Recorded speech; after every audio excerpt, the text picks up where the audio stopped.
So 8:30 it is. Welcome, ladies, on the line. I'm excited to have you here. I can see who's on. I just can't see any of your faces, and that's really weird because I'm using my computer. So let me know if you can hear me okay. Um, what I'm on to talk to you about. So all the ladies are traveling. They're either on their way back from Orlando or they're enjoying a couple extra days of sun. So the other three directors are in Orlando. I am almost 7 months pregnant and haven't been feeling my best. So I thought I would stay home this time. And it's the second time I've ever missed a leadership in my 10-year Mary Kay career. And I will say, I'm having a little bit of FOMO. Have a little bit of FOMO. What FOMO stands for is fear of missing out. And this is certainly something that if you asked any one of my girlfriends, my best girlfriends, what's Nadia's biggest fear? I hate missing out on the party. I hate missing out on the fun. I hate missing out on being with people I enjoy. I hate missing out on a learning opportunity. I hate just not being there. So FOMO's a real thing. It's a fear of missing out. And it's something that you have to learn to control. In particular, when you're in a job or a business to where people are moving ahead and moving up and getting promotions and this and that, you have to be able to manage that fear. So I'm going to tell you a little story about, funny enough, something I heard today on CBC. But FOMO refers to basically the perception that others are having more fun, living better lives, they're experiencing better things than you are. And it involves a deep sense of envy. And it basically affects your self-esteem and your self-confidence. It's obviously multiplied currently today by social media, sites like Instagram and Facebook, where some people will deem their likability based on how many likes they get or reactions or comments they get on social media posts, or looking for that instant gratification. It can apply to whether you didn't get invited to a party on Friday night or just couldn't make it, or basically that somebody else got a promotion over you, or somebody else is in red jacket that you feel shouldn't be in a red jacket because you're not in it. These are these feelings, and those feelings actually come from anger, they come from self-worth, they come from self-esteem and self-confidence. Certainly over the years as social networking has grown, this is a large effect of FOMO. And so unsurprisingly, young adolescents, they use a lot of their self-worth and self-esteem by what they see in social media. And so it acts like a little mechanism to trigger like higher social depression. And then people using actually more of these. And I'm going to tell you a little bit of story later, but some ways to minimize FOMO. I'm going to tell you some ways that I've minimized it while everybody else is in Orlando, having a great time in the sun and getting a little vitamin D. There are some steps that you can take to minimize your FOMO. And basically, in turn, you want to have a little bit less engagement with social media. With this business, you want to use it certainly to display your life and that sort of thing, but you don't need it to display your whole day. You want to share your Mary Kay life. You want to share the great things that are happening to you in your life, but using it as an outlet to garner, I don't want to say garner sympathy or garner negative things or people to jump on your negative bandwagon. That's where a little FOMO kind of sets in. And that's where depression and anxiety become its highest. So some things to kind of change FOMO or alleviate the fear of missing out a little bit. One way that I've learned over the years, because like I said, my best friends would say that one of my biggest fears is missing out on the fun. I hate missing out on being in a gathering. I hate missing out on when people are getting together. Is to change your focus. So I'm reading my notes here, but rather than focusing on what you're lacking or what you're missing out on, try noticing what it is that you currently have. So, what I'm enjoying this week is that I get to spend time with my family. What I'm enjoying this week is that I get to run my business with my clients and with my team. I get to make more money. I have my outfit on. I just finished doing a class here. So that's why I was running to get on. But I just finished doing a class here before the Zoom. So changing my focus on what it is I'm missing out on versus what it is that I can accomplish is how I'm able to control my fear and missing out. Keeping a journal.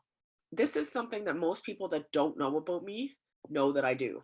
I journal often. Sorry, I don't journal often, but when I do, I journal for a while, meaning I'll write a nice big long couple of pages. And none of it is really bitching. It's not writing down negative things that are happening or this. A lot of it is focusing on what it is that I'm grateful for and just documenting the day and getting the thoughts out of my head. So it's sort of a little bit of a brain dump. I just be like, oh, I got to do this, and this is what I did, and my family's doing this, my friends are doing this, and Hendrix is doing this, and that sort of thing. So you may notice while you're journaling, take a record of what it is that you're chatting about. Is it negative self-talk? Is it something you're writing to try to validate yourself? Is it putting down others within your journal? Or is it focusing on what you're supported or what you're happy about? Things to notice when you brain dump is what it is that you're telling yourself constantly. What's that story that's repeating in your mind? Since a lot of our fear of missing out and fear of not having enough or fear of not being enough nowadays can come from a little bit of social media. And just because, a lot of what people put out on social media is, the good stuff that's happening. So what you can to alleviate some FOMO is to seek out real connections. So you find yourself seeking a greater connection when you are feeling depressed and anxious. And this is healthy. And feelings of loneliness and being excluded are the brain's way of telling you that you need to find a real connection. So if you're feeling isolated, or if you're feeling like, nothing's working out for me, no one's saying yes to me, no one is booking with me, what you really need to do at that point is to find a real connection. Connect with someone that you admire, connect with somebody that you know is in a great space and that can bring you out, and connect up. So when I say connect up, I mean connect with your director, connect with somebody that's in a position that you want to be, that is going to encourage you to get to that next level and get you out of the space that you're in. When you go and look across, meaning that you go and chat with somebody at the same place that you're at, you could end up commiserating in your FOMO and commiserating in that negative place. Well, that's not where you want to be. You'll convince yourself that how you're feeling is exactly how you should feel at this point, and you can stay there for as long as you want. One other thing that I do to focus on in my journal and getting myself out of, the fear of missing out is I focus on gratitude, what it is that I'm grateful for. So studies show that when you talk about gratitude and have that the voice that you're repeating yourself, it actually enhances your love of life. It actually enhances your spirit. It's actually harder to stay in a place of talking negatively to yourself than it is to say one or two nice things about yourself. So the lift of your mood can actually bring you out of a FOMO situation. And so when you just need to relieve yourself of feeling anxious, you'll likely feel more apt to go down that rabbit hole of anxiousness when you're looking at social media and that sort of thing. So take a minute and take a break, walk away. I use my social media to connect, certainly with people, through my business. But as you'll see, I don't post a ton. I don't spend a lot of time on it unless it's for me growing my business and connecting with someone. I don't spend a lot of time scrolling because I've trained myself to just focus on where I need to focus and control what I can control. And the things that I can control are me. So one thing, funny enough, I was listening to CBC today, which I won't lie, I don't listen to CBC often, but for some reason I had it on. And I wrote some notes up, and I can share these with you, but it just happened to be about what we were talking about tonight. And controlling your emotional stability and your emotional brain, especially about how you work in this business, is going to control how far you go.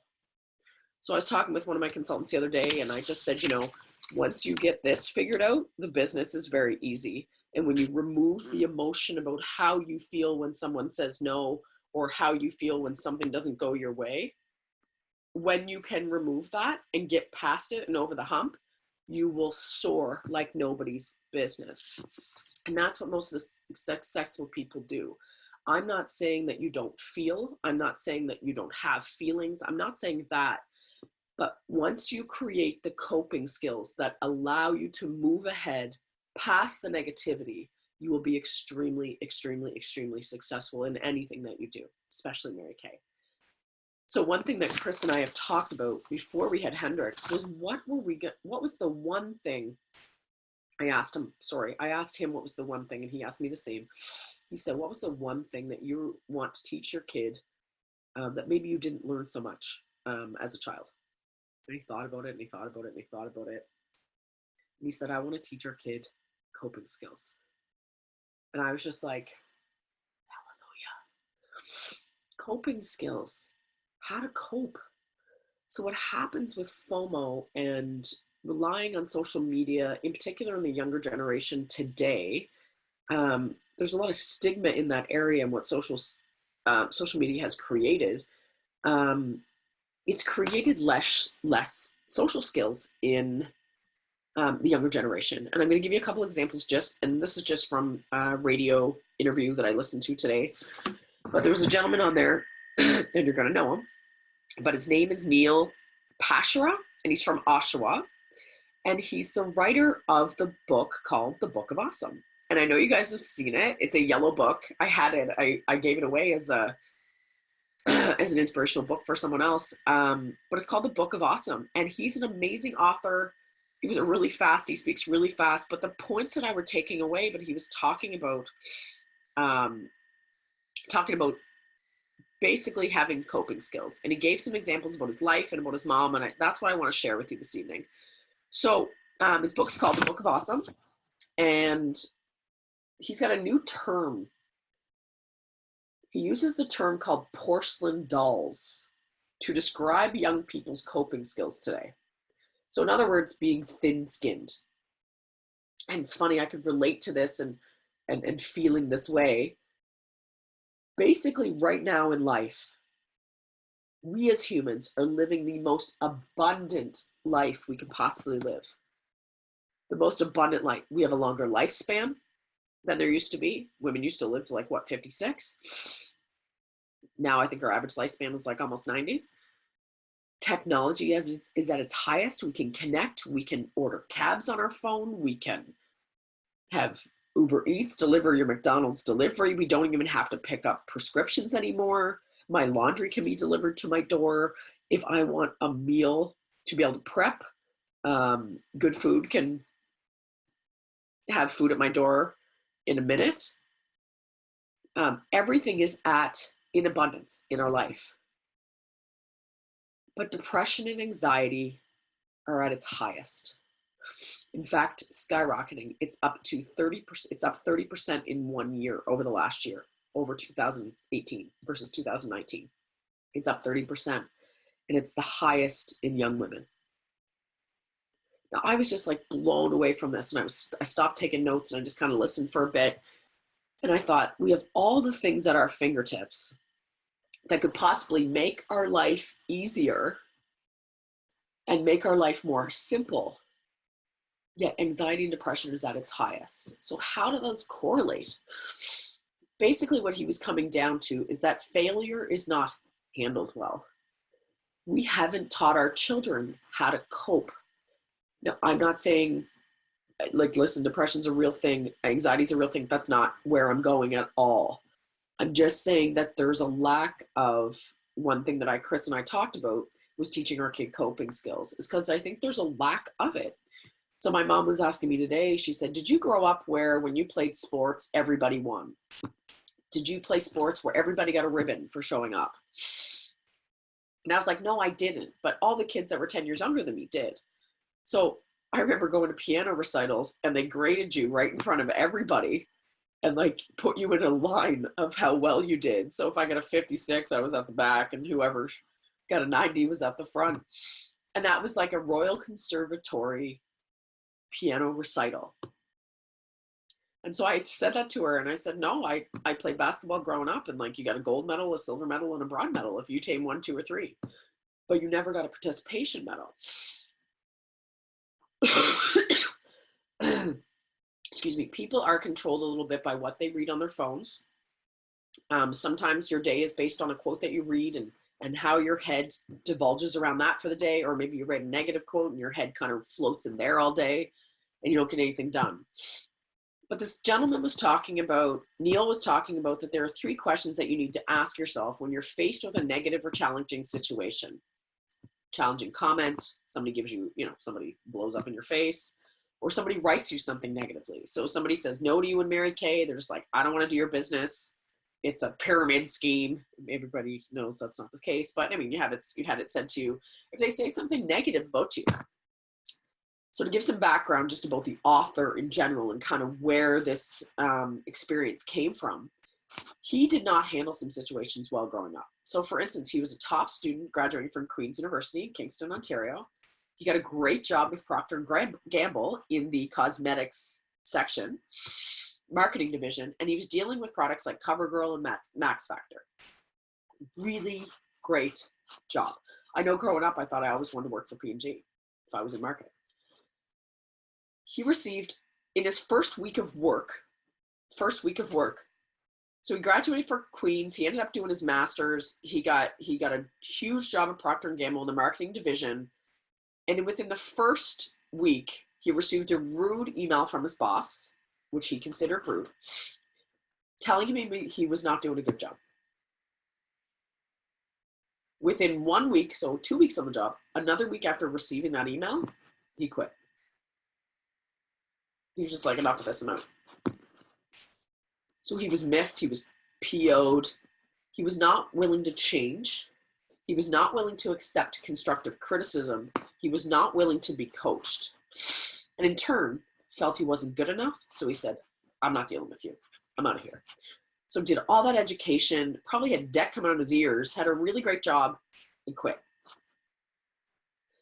In his growing up years, he was told that the world was his oyster. You can do whatever you want. You can have whatever you want.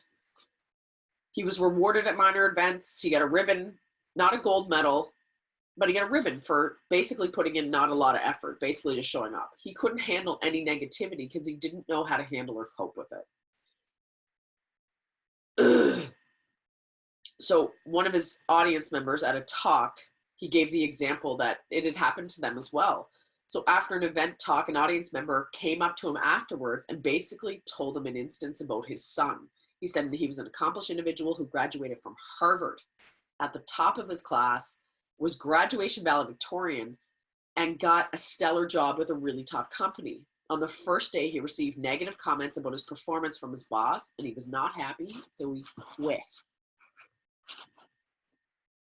So the speaker suggests, so Neil suggests that when faced with a dilemma or a difficult situation, you want to ask yourself 3 questions. And this relates to your Mary Kay business, because what are negative situations in Mary Kay? They are, and I hear it all the time, people say no to me. Nobody wants to book with me. She doesn't want to join my team. Nobody wants to buy anything from me. That sort of thing. What are the 3 questions that you need to ask yourself when deciding whether you're going to quit, not do it, or move to the next? The first question is, will this issue make a difference on my deathbed? Basically, is this the hill I want to die on? So because she said no to my booking ask, am I going to just give up?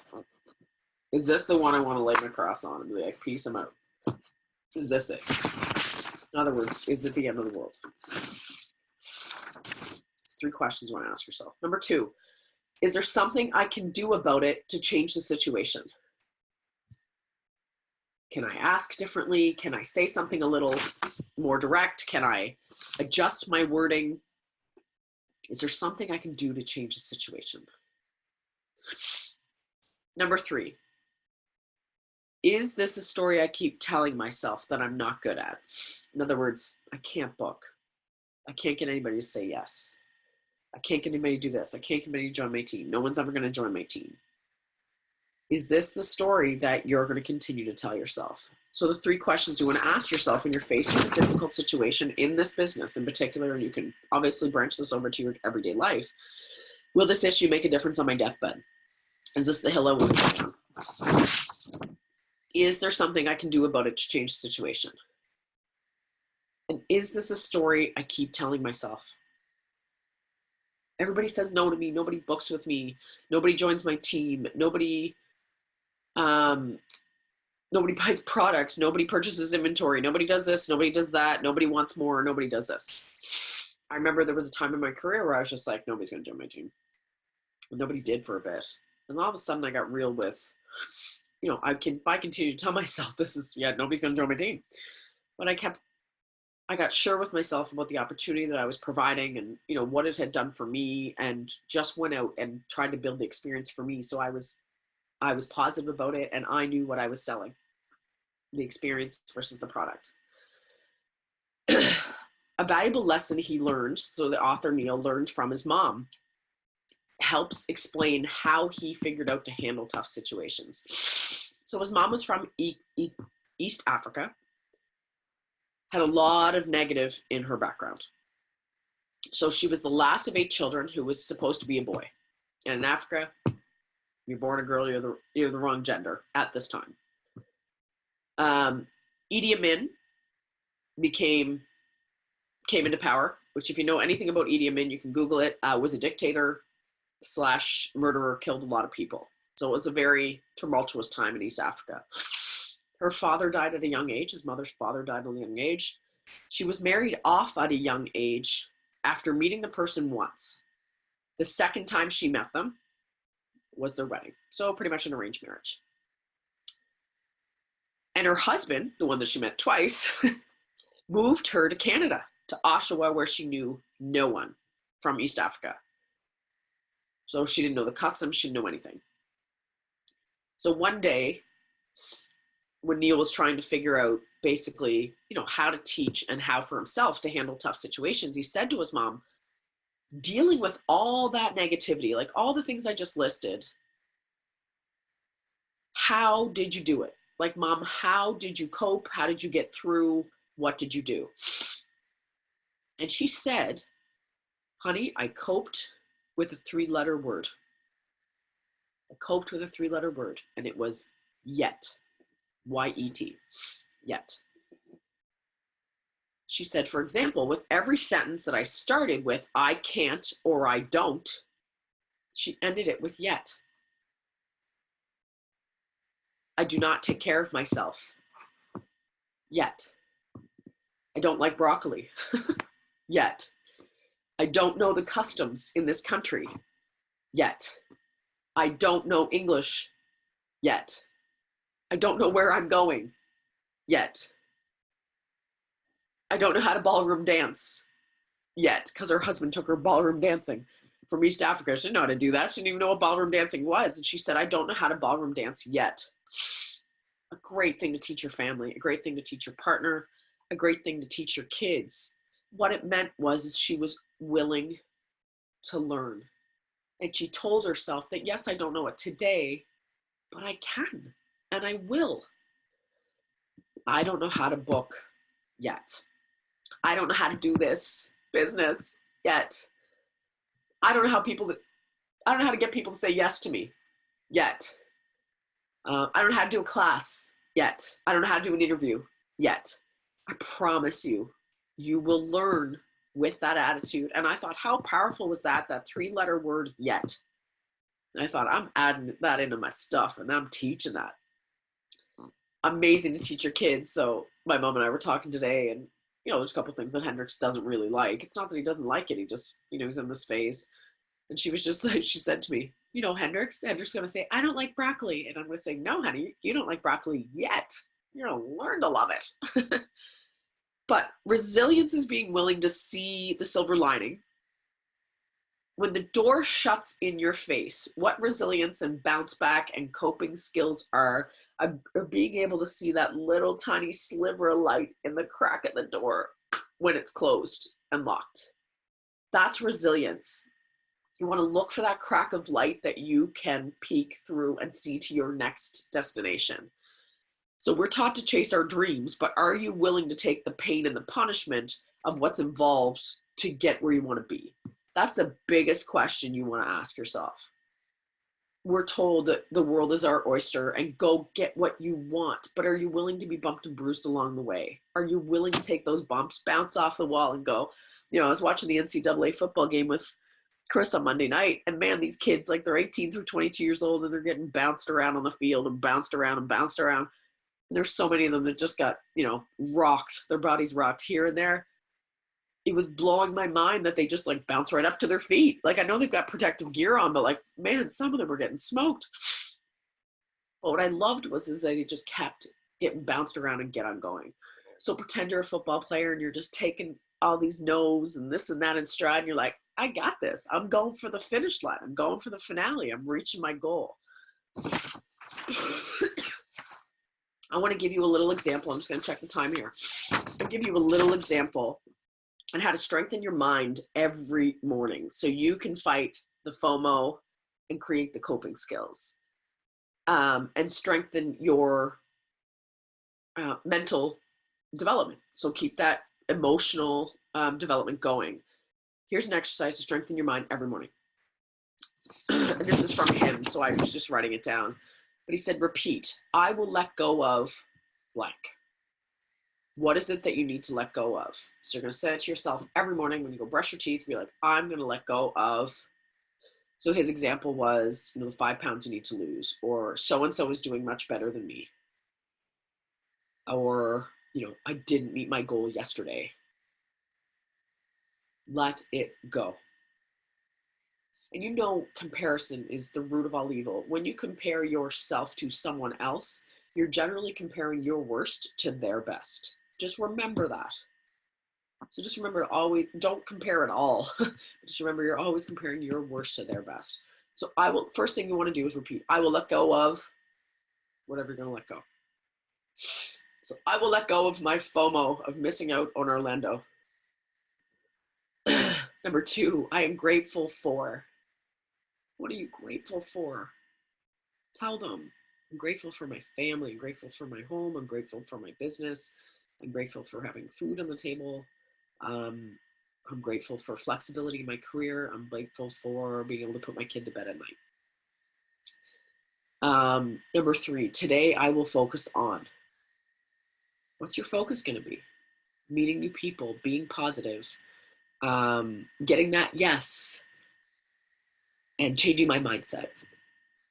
So you want to repeat yourself to strengthen that emotional stability and emotional management every day. The first one is I will let go of. Choose something and just let her go.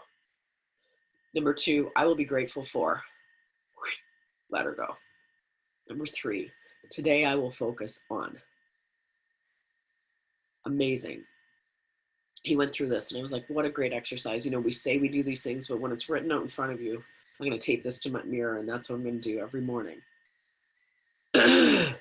So one thing he did chat about just preparing your mind for the next day and releasing a little bit of FOMO and also releasing a little bit of anxiety around being on your phone was, number 1, get the phone out of the bedroom. Plug your phone in another room. Apparently the screen robs you of your melatonin, so your natural sleep juice that allows you to sleep. So it's a natural sleep aid. So just that light flickering on and off, that's what it does. Number 2, less drinking. It's a depressant. And this was something that he recommended. And then obviously number 3, less caffeine and chocolate, especially maybe after lunchtime, but it's a stimulant. And so it keeps that mind going every night.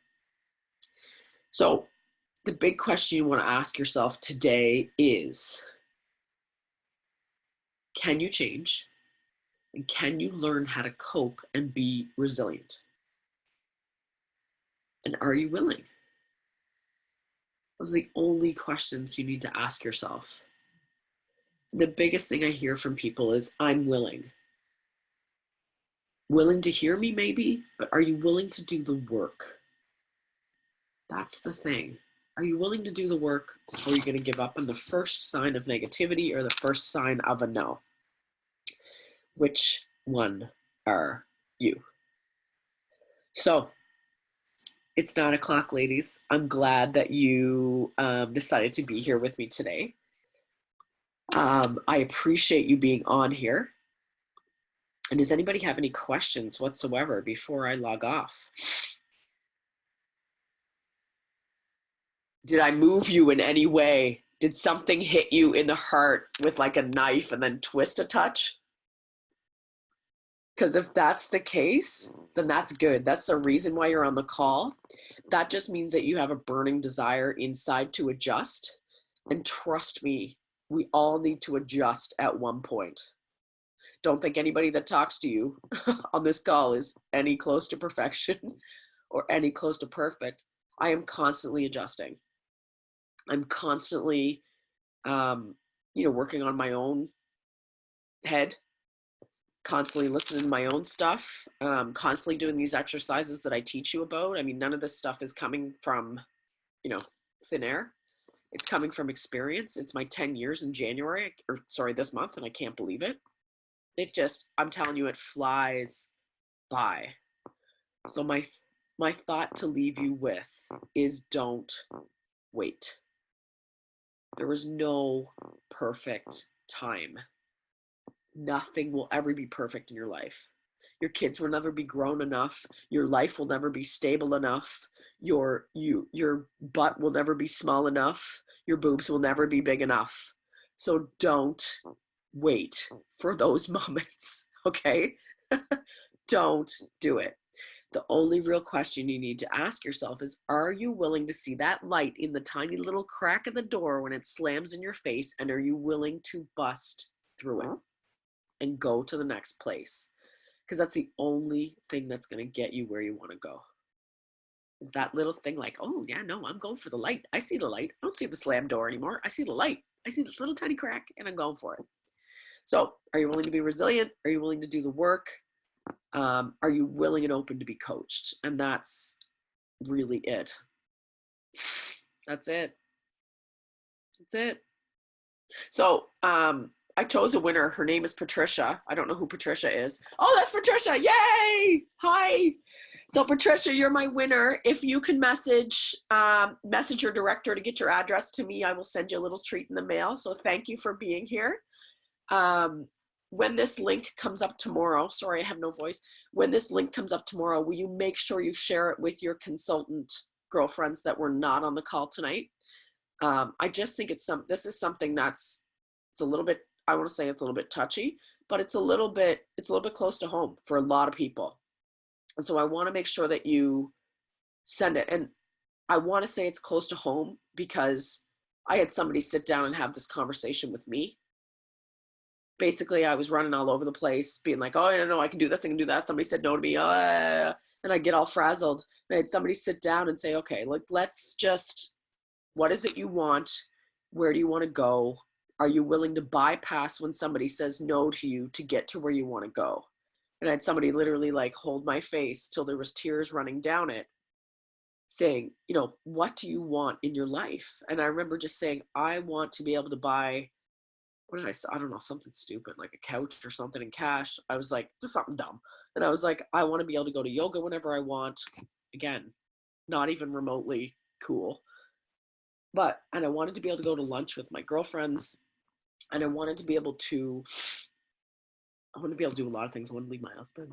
I wanted to, and have, be financially stable. There was a lot of things I wanted to do. And that's what drove me to find the crack in the door. So find your peace, keep pushing through, and just remember that this business is not that hard. It really isn't. I sat with 2 young girls tonight. They were just like, this is really fun. And I was like, it is. And they were just giggling to themselves. I didn't even have to be there. I was just like, put this on your face, slap this on your face. Like, they were just having a really great time. And I just sat back and watched, and I was like, yeah, man, this is fun. This is a riot. Like, this is a blast. So go get a yes tonight. I don't care if you get 50 no's, go get a yes before you hang up the phone with me. I know you girls out west, you got lots of time to book tonight. My girls are probably ending very soon, but lots of time tomorrow to get these things on the go. So I promise you to push through. I really hope you wrote down those 3 things. So your exercise to strengthen your mind, you start tomorrow morning. I will let go of. I am grateful for. And today I will focus on. And then the 3 questions that you have to ask yourself that'll get you past a difficult situation or a dilemma. Is this the hill I want to die on? I remember my mom said that to me once. I was having a fight with a girlfriend when I was in high school, and she was like, really, Nadia? Like, is this the hill you want to die on? Like, is it that important? She's like, you can be right or be happy. And I was like, oh, okay, I'll just be happy. I don't need to be right. Will this issue make a difference in your deathbed? Is there something I can do to change the situation? Is this the story I keep telling myself? Those things will change your world. So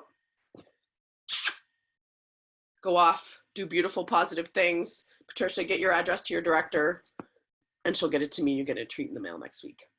Okay, lots of love, ladies. Go do your thing. Bye.